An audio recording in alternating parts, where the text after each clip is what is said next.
All right, I think we're live. Good afternoon, everyone. Maybe for some, good morning or good evening. Welcome to today's webinar. Kobi, you did a great job, I think, also with promoting, because we had a lot of signups for today's webinar. So I think the topic triggered people, and your social selling also did a lot of good work there. Before we are going to start today, very practical note, we are having this webinar in Livestorm today. That is a platform to host webinars. What you can see in the lower right corner of your screen is something called the chat or questions. If you do have any questions or things you would like to share throughout the webinar, then feel free to post it in one of those two sections. Meanwhile, I am going to keep track of all the questions that are being asked, and will ask them to you, Kobi, as well. So please make sure to use that, and we will try to answer everything. Maybe quick introduction of myself before Kobi. I will hand it over to you to introduce yourself. My name is Charlotte. I am one of the founders of Equalture. We are an HR tech company based in the Netherlands, in Rotterdam. And we basically develop game-based assessments that are being introduced at the very start of the hiring process, with the aim to make hiring more fair, objective, and inclusive, which should lead, and fortunately that is also happening, that everyone gets the same opportunity to get hired for a job, and therefore also to diversify your workforce. So today's topic is very close to our intrinsic motivation as well. And we are going to talk obviously about the main recruitment trends for next year and how to bridge the talent gap with DE&I.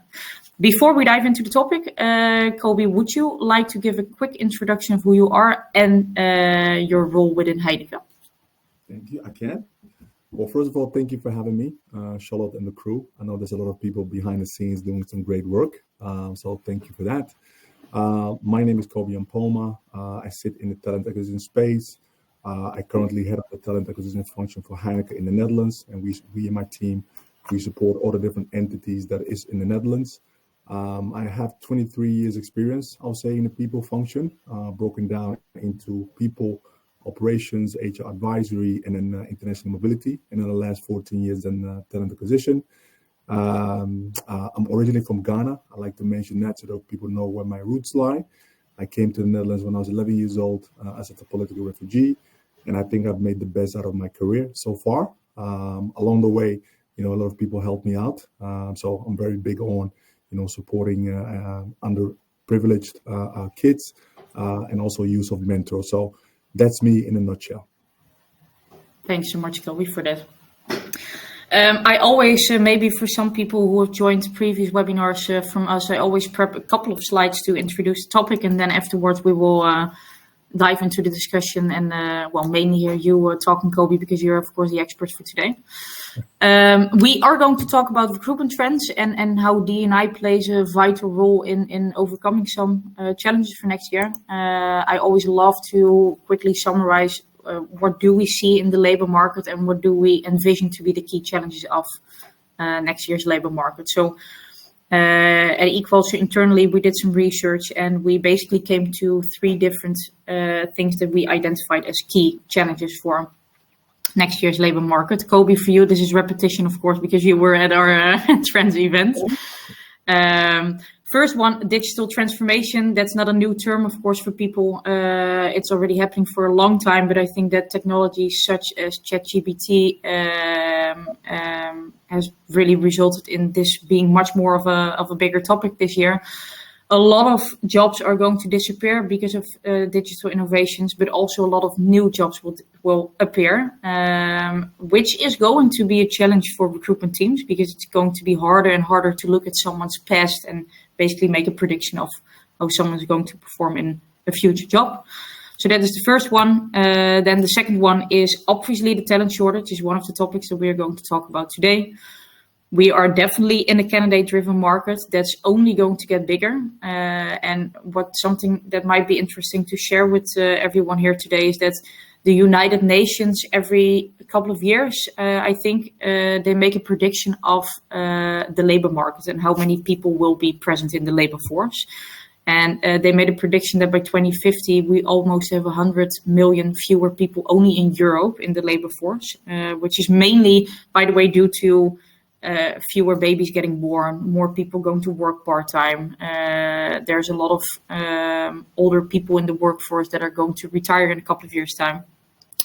So that means that the talent shortage only is going to get bigger in the coming years. And that will be, I think, a pressing challenge for most organizations.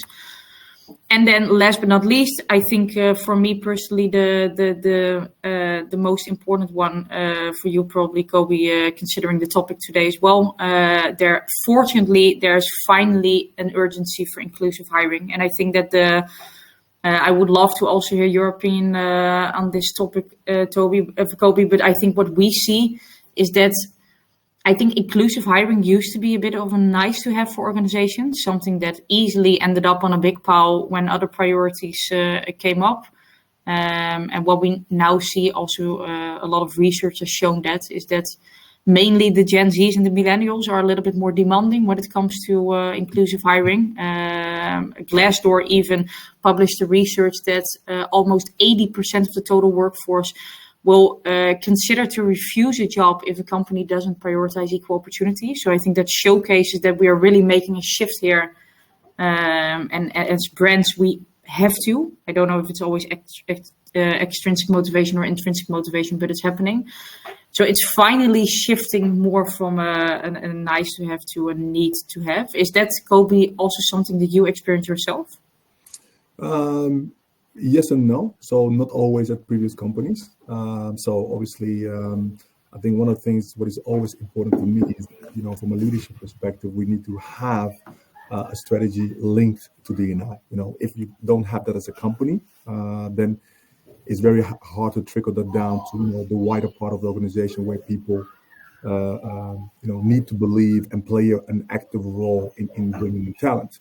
I must say that I'm fortunate and blessed to work for a company that has it as part of their strategic priority. Anybody who knows Heineken has read a few things about Heineken. We have something called the Evergreen Strategy, where there are two components that's very, very important. Is that we want to make sure that we are an inclusive company, and there's a lot of work that's being done in the company to make sure that we are as inclusive as possible. And I play a role with my team as part of that as well. So I think for me it starts with a company having a strategy and making sure they facilitate an environment where the strategy can be executed. But also yesterday, and just because I was preparing for this, there is a LinkedIn training around DE&I. It's called DIPS. And in that training, it says, it doesn't take much to be inclusive. So, the more inclusive you are, the more people also believe that they can belong within your company. And it also helps, attracting people, because they know when I'm here, I'm going to be cared for and I can feel that I belong. So I would urge everybody to take a look at, it's a 30, 40, 45 minutes training through LinkedIn. And I think the Chief People Officer of UGK breaks it down brilliantly in a simple form. Nice.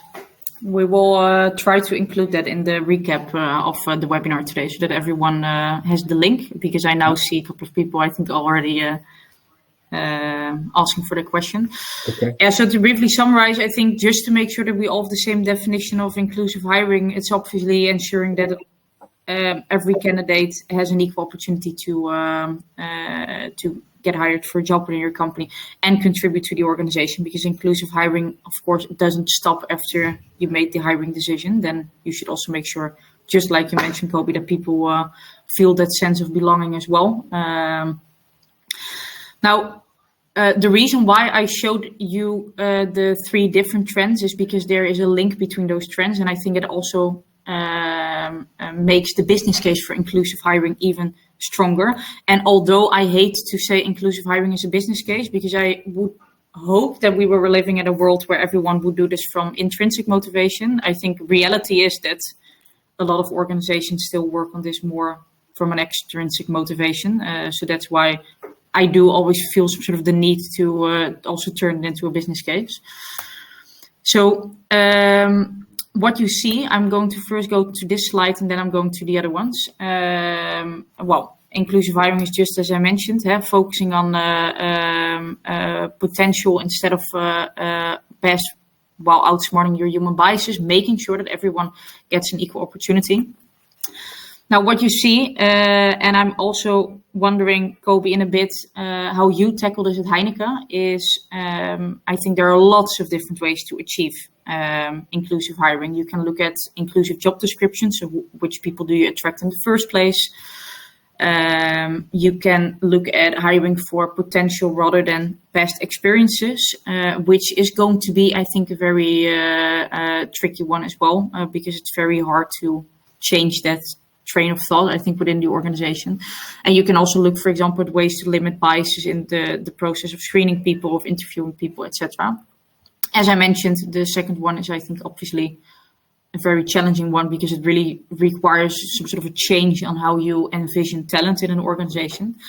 But the reason why I wanted to show you that in relation to those three trends that I just explained is that inclusive hiring is actually also the key to, well, not fully overcoming the other challenges that are there on the labor market, but it can help you limit the impact of the different challenges. So if you look at it, inclusive hiring, focusing more potential rather than what someone did, making sure that you outsmart your bias, making sure that you write your job descriptions in a way that attracts a broader pool of talent.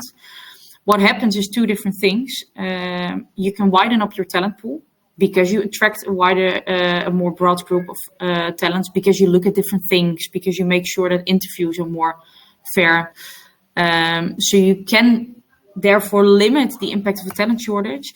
And the other way around, if you shift a little bit from only looking at what someone did before, how you write your job descriptions towards these should be your past accomplishments, etc., you can also hire a little bit more for the digital transformation, because the digital transformation is all about hiring for future potential. People are not going to be hired anymore for one job, but basically their transferability to do different things within a company. So I believe that apart from the fact that inclusive hiring should be an ethical standard within a company, that it can also help you overcome those vital challenges that we now see on the labor market. And that brings me, Kobi, to a statement that I would love to get your opinion on. If hiring would have been inclusive from day one, the issues on the labor market wouldn't be as big as they are today. Yeah. And you want me to say true or false, right? Or agree or disagree? Yeah. You have to pick, I think, one of the two. But I would love to hear your motivation, of course, behind it. Of course, I think I agree with the statement, and the reason why is that, and not because I'm a genius or anything like that, but there is a lot of people who are not giving opportunities, who can contribute to the labor workforce. So if we are more inclusive and look at potential or want to invest in how they could potentially add value to the organization, that would already widen the pool, right? I'm not an expert when it comes to, for example, neurodiversity, but there's a group of people who are not given opportunity because we, from a company perspective, are uncomfortable, welcoming them, let's say in our space, so that they can also add value. So I do think that, inclusive hiring would definitely decrease, how to call it, the challenge that we have today, just based on those two elements alone. At least that's my thought. And I'll hear your point of view as well. I think you do believe that, but what is your rationale behind it? Well, I think that I agree with the statement, and I think, because I think that if for me, inclusive hiring is looking at what really matters to predict whether someone is going to perform without getting distracted by all the different things that might lead to a lot of biases and making the wrong decision along the way. Mm-hmm. And if you purely do that, look at people's talents without getting distracted by biases, I think you would overcome the talent shortage. I think you would spot a lot of hidden potential out there. I think that what I always find a very harsh statistic, you mentioned neurodiversity as an example. I was really blown away in a very negative sense when I read that almost 80% of all people with autism globally are unemployed. Well, there's also a lot of research out there that has shown that people with autism are on average much more productive. They master specific skills that are very important in today's workforce. So there are so many. I do get the fact that we have a big talent shortage, and I also do get the fact that there's a lot of things going on in the labor market that together bring out a lot of challenges for recruiters. But I think it's too easy to just say, oh, there's not enough talent, or we just can't find them, because there's so much talent out there. But I think it's more, are we willing to see them, yes or no? I don't think that inclusive hiring is the answer to all problems, and that all problems will have been resolved because of that. But I do think that the problems would be much more doable if this would have been a standardized method for companies. Yeah, maybe just to add to that, I was recently at another event where I think the speaker was talking about, hey, how can companies contribute in widening, right? So we now focus on the shortage and how we can get the best out of the shortage. But what can company also do to maybe widen the pool of talent, right? And I think one element is that the investment piece, that could be a question mark that companies don't want to do at the moment, right? Because if you bring somebody on board, and I think the business wants somebody who should be add value right away, that is always the challenge for the business, because they want results. So I think looking at hiring maybe differently and willing to invest in people who have potential could definitely help that part. So I agree with you that there's a lot of things going on, but in hindsight, I think that's one of the key things to consider. Yeah, absolutely. I removed the slides in between so that people can see us a little bit bigger than than it was previously. Hey, so because I would love to hear also your learnings at Heineken, but also maybe your the previous companies that you worked for everyone who's in the webinar today to learn from. If we would make a split in the recruitment process from everything that happens before you get your first applicant in, then the selection and interviewing process, and maybe the onboarding process after that. Could you walk me through the things that you are doing at Heineken, the things that you also consider to be best practice for those different stages in the hiring funnel to ensure inclusive hiring? Yeah. So I think I mentioned that within Heineken there is something what we call inclusive practices, where we look at different elements, what is important to be more inclusive. Then if you channel that, for example, into our hiring processes, one of the things that the DE&I team within Heineken came up with, hey, how can we be more inclusive in our hiring, right? So just before I came on board, the team were looking at, hey, if we look at our processes, right, before we even start recruiting and during the recruiting process and even after, what can we actually do, right? So my team played an important role. Also, I think there's even initiation that came from the finance, or a few individuals with a finance team, and say, hey, if you are starting a recruitment process, start the conversation around DE&I. How does your current team look like, and what could you potentially miss? Can we have a conversation on what could be a value add, right? Not always an easy conversation, because you're also dealing with different levels of recruiters who may not be comfortable in their skin or mature enough to have those conversations. But that is actually the starting point. And I think you also mentioned, how can we making sure that we have inclusive job description that at least also open up the chance for people to apply or show interest, not thinking, hey, I need to tick all these boxes. So that is actually the first part, right? And the second part is, how can I get different perspective in making an objective assessment of the candidate as much as possible, right? I'm not saying that we're doing it right, but at least we are having conversation on how we can do that. And if we can have it on a structured basis, that's always a good thing, because you're saying, hey, if somebody comes in for an interview, we at least have these 3 or 4 elements that we are consistently assessing on during the process. So I think that's the second part. Then the third part would be, how can we make sure that we provide great aftercare? Not everybody is going to get the opportunity at Heineken, right? If we have 3 people going through a process, we have to disappoint 2, and 1 is going to be the lucky one. So what do we do with those folks who don't get the opportunity?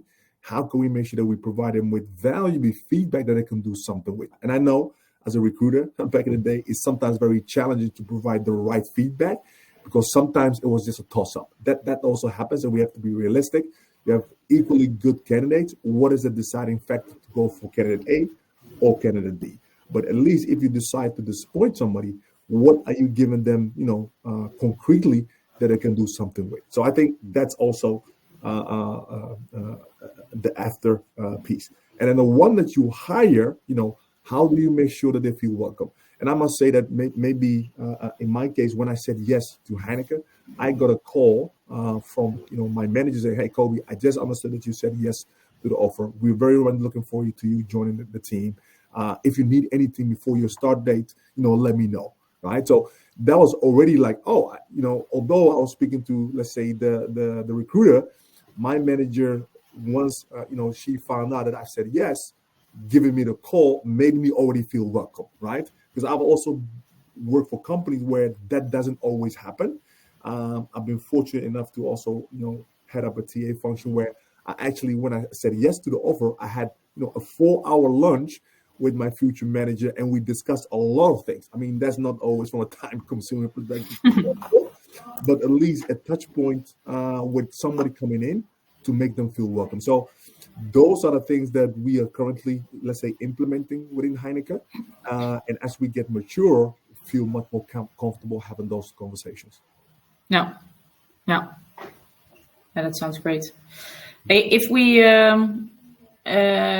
we go back to the discussion around the talent gap and how DE&I could help you bridge that gap a little bit, I think there are then 2 sides of the spectrum. There's of course external hiring, but there's also internal hiring, people moving in the organization. Mm-hmm. Maybe to start with the external hiring part, because you mentioned the first step for us is to sit down with the recruiter, with the hiring manager, maybe also see if we can go for culture add instead of culture fit. What kind of skills are we missing in the team? How are you now actively trying, or what do you consider the best practices to really widen up the talent pool before you even start hiring?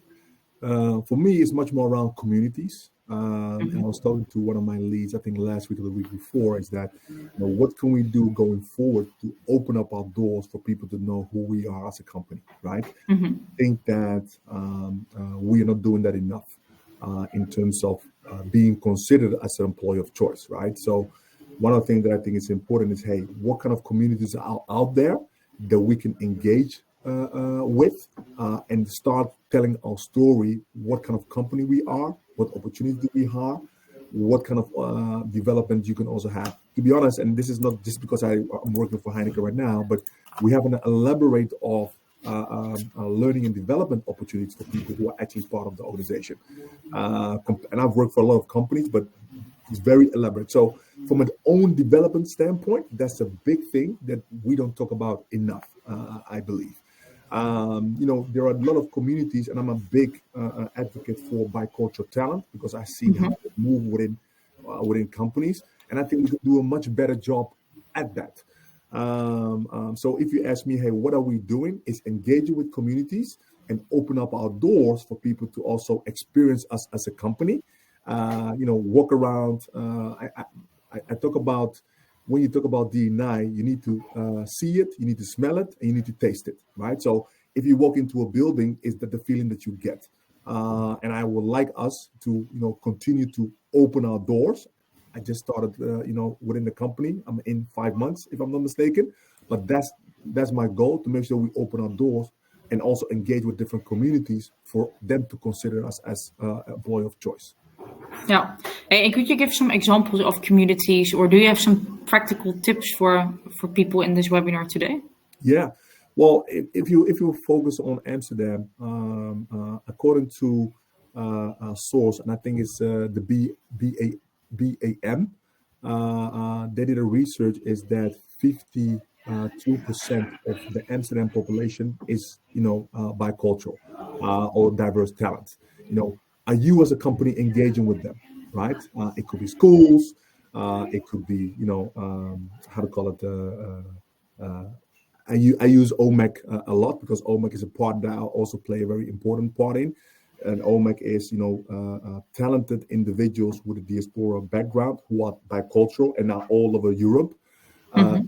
Those are, let's say, young talent who have high education degrees, but are still experiencing, for example, companies not open their doors. So that is already an easy way to get involved with the community. I think, if you look at the LGBTQ community, there are also a few institutions who are saying, hey, we would like to partner up with companies and we would like to be considered for opportunities as well. So those are at least two practical examples that I can give. Yeah, check.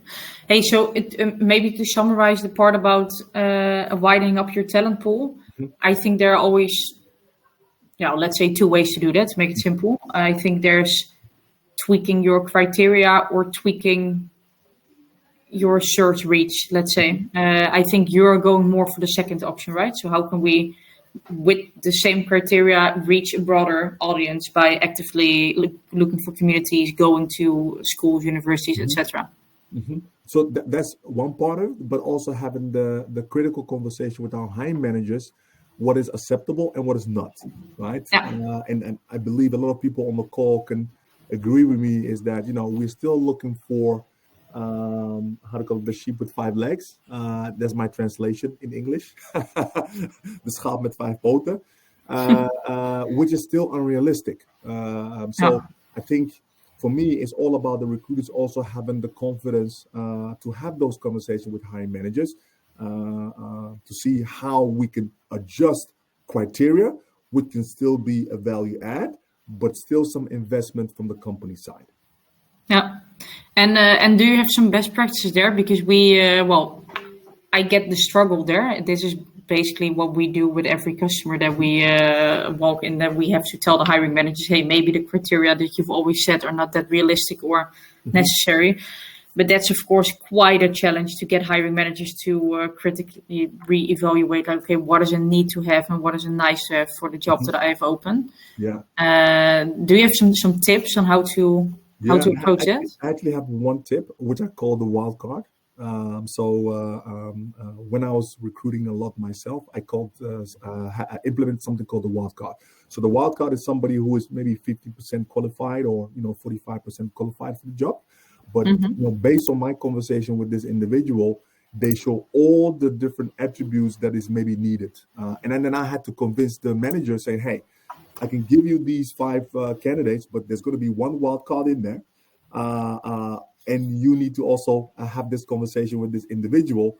And sometimes the wild card blew away the hiring manager. And hopefully anybody's on this call could contest to that. That is something that I've done, I'll say the later part of my career recruiting. And I urge anybody to also have a wild card, because it's something like, hey, let's try and see, if this individual, because we can get people to the door by having a conversation, but they still need to, convince a hiring manager that they are worthy of the opportunity, right?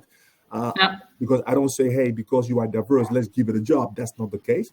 But how can you demonstrate, or how can you even have the conversation to be able to demonstrate? So the wild card is something that every company should implement. Yeah, and I think it's the most effective way, right, to just show hiring managers to make that change. I think that what we try to do a lot, for example, with the companies that we work for, is I think that an educational requirement on a job opening is not something we should do anymore. Education is not predictive of how you're going to perform, and it's not everyone had the opportunity to go study or the financial resources to do that. So I think that for me, educational requirements is one of the things that makes the process a bit less inclusive. But the only way I think to convince hiring managers is just by letting them have some interviews with people who don't have the educational requirement, and just don't mention that up front. Then let them say to you, like, oh, this was a great candidate, and then confronting them with, hey, but this candidate actually didn't meet your initial requirements. So I love the wildcard idea, because I think that you have to just experience it in practice to get convinced also. I think one of the things that I also tell my team and people who know me as well, if you're not given the option, you're not going to choose, right? So I have to be able to give you the option for you to choose. Yeah. If I'm giving you the same option all the time, well, it's a no-brainer. I'm choosing that because that's what I know. So I would urge recruiters to also give managers options to at least consider, right? They may not make their hire right there, but if you do it more or frequently, then the likelihood is that, they'll probably would choose at some point, they will choose that. But that's how I look at it. Yeah, definitely. I see Monique asking a question in the chat. I'm not sure if I get it, but I'm just going to read it out loud and then maybe I will find out. I agree because we did not look at the full potential, the culture shifts for everyone. The question is, what are we going to do about it? Which behaviors need to change to take the divergence? I would like to ask you, Monique, to maybe clarify your question a little bit, and then I'm going to re-ask it to Kobi so that we can make sure to answer your question correctly. Let me see, by the way, in the meantime, if I missed any other questions before we continue, because I'm a very poor multitasker. So having a conversation and keeping an eye out on a chat is always a challenge for me. I don't see any of those. So maybe, Monique, if you would like to rephrase it, then we will touch upon it later. The other part then, and I don't know, Kobi, how much you're involved in that process or where the talent acquisition scope starts and stops within Heineken, but I think that one of the things to bridge the talent gap is looking more at what kind of talent do we have internally that we can promote to different roles. And I think there DE&I again plays a vital role because I think it results in some people being promoted and others not for various reasons. Mm-hmm. How do you deal with that at Heineken? What does that process look like? To be honest, I've not been part of that process yet, but I can share that my team obviously is much more involved when it comes to internal talent. Mm-hmm. I believe within Heineken we have two ways where that happens. So one is we ideally post jobs internally for at least 14 days to give people internally the opportunity. And because we're giving people internally the opportunity to, let's say, apply for jobs, you want to make sure that you are objectively assessing them as well, right? So that's then the emphasis. I also know that, what we try to do maybe from a global perspective is making sure that, local talent are actually in those leadership positions. So 65% of, let's say, the leadership should be local talent. So that's also one of the elements that Heineken is also doing. But I think one of the big things within Heineken is obviously internal mobility, making sure that people are getting opportunity, across the different spectrum.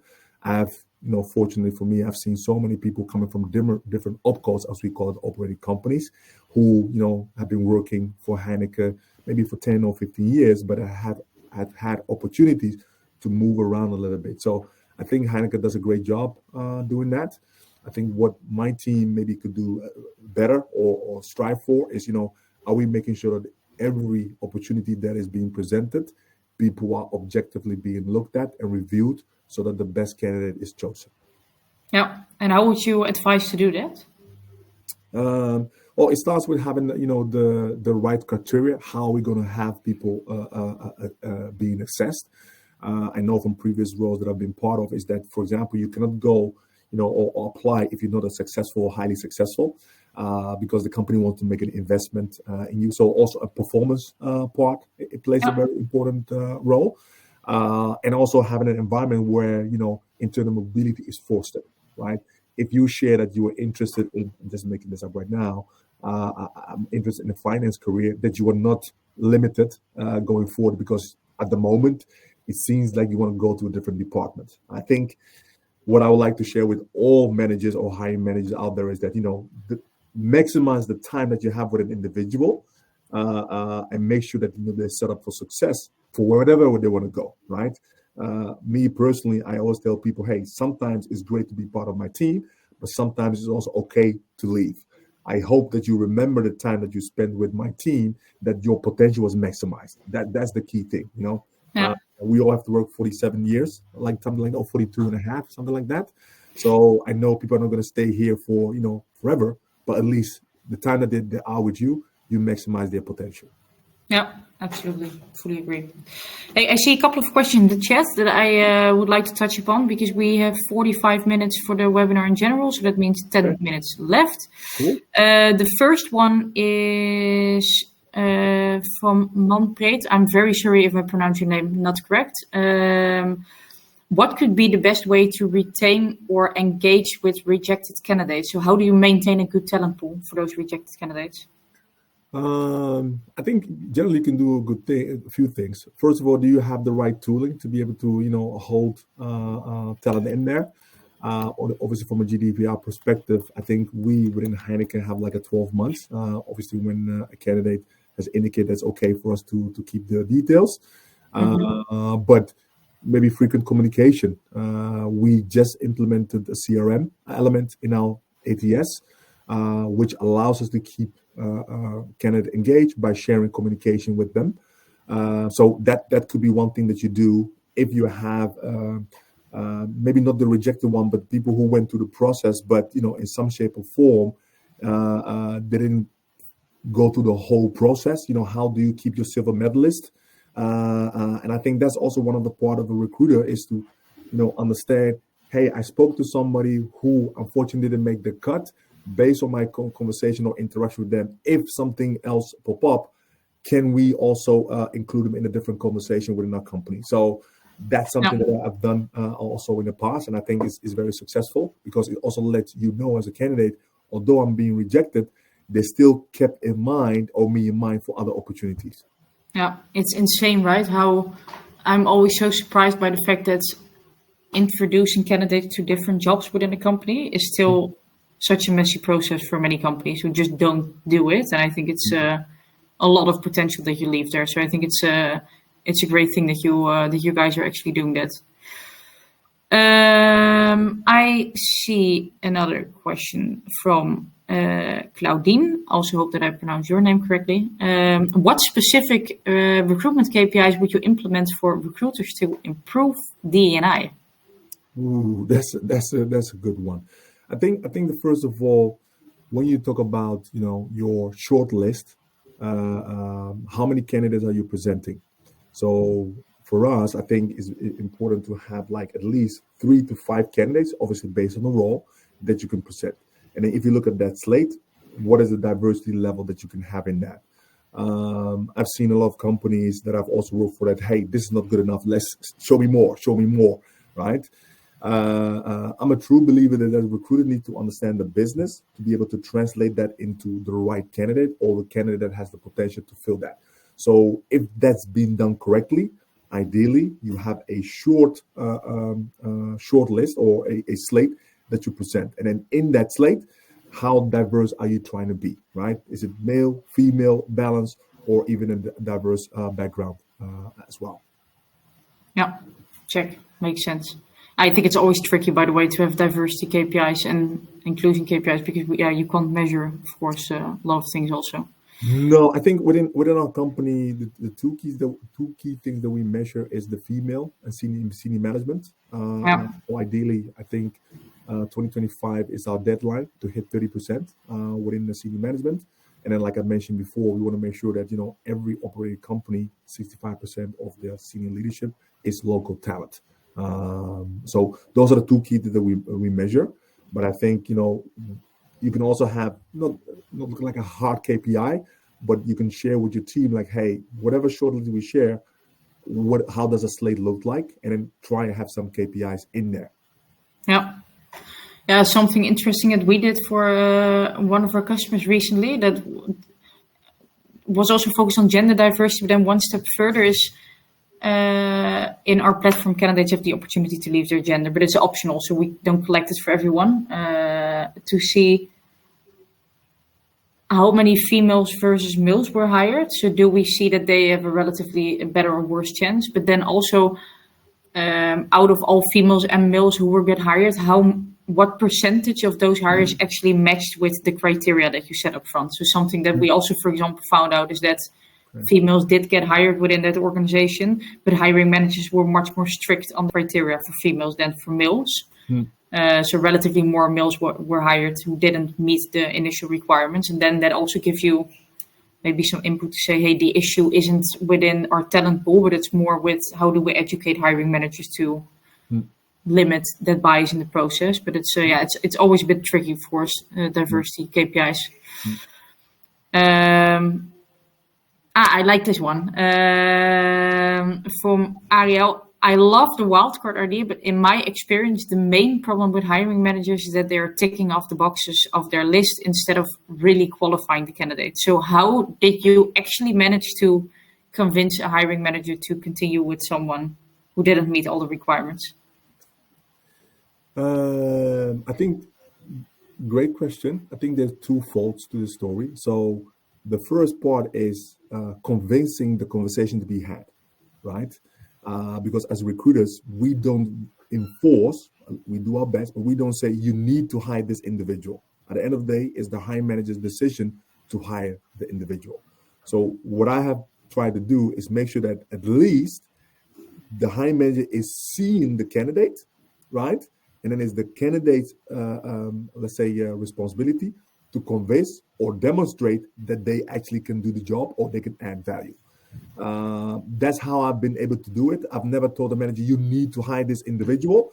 So there is no box being ticked per se, but it's like, hey, you are not seeing candidates maybe from a diverse slate. I'm giving you this wild card to have a conversation. And then the more you do, the more you convince, at least that's what I've been able to do to convince other managers. But also the people who get the opportunities and are being hired from a diverse background or whatever the case may be, when they do a good job, that also reflects within the organization. We all know hiring managers talk. So as a result of that, if someone is doing a great job, like, hey, how do you hire this person? Well, I was a wild card, and it starts becoming a thing within the company as well. So that is the approach that I've taken so far. Yeah, and something that we maybe to add to that, something that I always try to do when I have conversations with hiring managers from our partners, then obviously, but who are very resistant against leaving some of those hard criteria. Usually when hiring managers, of course, set a list of criteria, work experience, education, whatever, there's always sort of an assumption behind that. So because of the fact that someone has 5 years of experience in X, I assume that this candidate would be better in Y. Mm-hmm. I think if you can challenge the hiring manager also to, or at least find out what is the reason, what is the assumption you're making behind that specific criteria, then you can also try to show, hey, there's actually ways in which you can measure that in an interview, an assessment, whatever, without needing to have those specific criteria set. So that might also maybe be something that could help. Hey, Kobi, we officially have 1 minute left, but I'm going just to make it 2 to give you a little bit more time. I always love it when there's 1 or 2 very practical takeaways for people that they can start working on right away. Mm-hmm. If you would have to mention like 2 or 3 small things that you could start implementing already today, well, I think the wildcard was a very good example, but maybe 1 or 2 different tips. Yeah. What would it be? Yeah, I think what I and I think we can share that maybe later of the people who joined, but the inclusive hiring guide, where you critically look at it before my process, during my process, and after my process. I think we have done a great job in indicating a few things that you can consider. Within Heineken we talk about learn, share, and reapply. So I think we can also do that for the external world, or we reapply or share things that can be very valuable. So I think the inclusive hiring guide is a great tool for recruiters to think about, hey, if I start my process, how does the beginning look like? How does during the process look like? And maybe the end look like?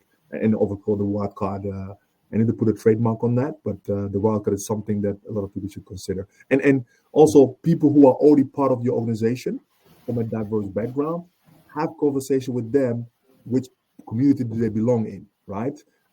Because it could be that they belong in a community of individuals who are also looking for opportunities. You never know because you didn't ask. Yeah, I think that's maybe always the best tip that you can give. Like this is oftentimes the discussion happened between I don't know, HR, management, recruitment, but there's a lot of people in the organization that can actually provide you with the input. So I think that's very nice one. Anything, Kobi, that I didn't ask you, of which you think, hey, this is something that I really want to mention before we end it today? No, I would like to thank you for the time and the opportunity to share what we're doing here, and I hope people were able to take a few things out. Great. Well, thank you so much for joining today, and thanks so much everyone who joined today's webinar for dialing in. You will all get a summary of a recap of what we discussed afterwards. If you do have any follow-up questions for Kobi, I know that Kobi is very present on LinkedIn with a lot of great content, and so I think Kobi, it's okay for you if people add you on LinkedIn and maybe ask some follow-up questions. And once more, thanks so much, Kobi, for being here today, and see you soon again. And thanks so much, everyone, for joining today. Thanks, everyone. Thanks for joining.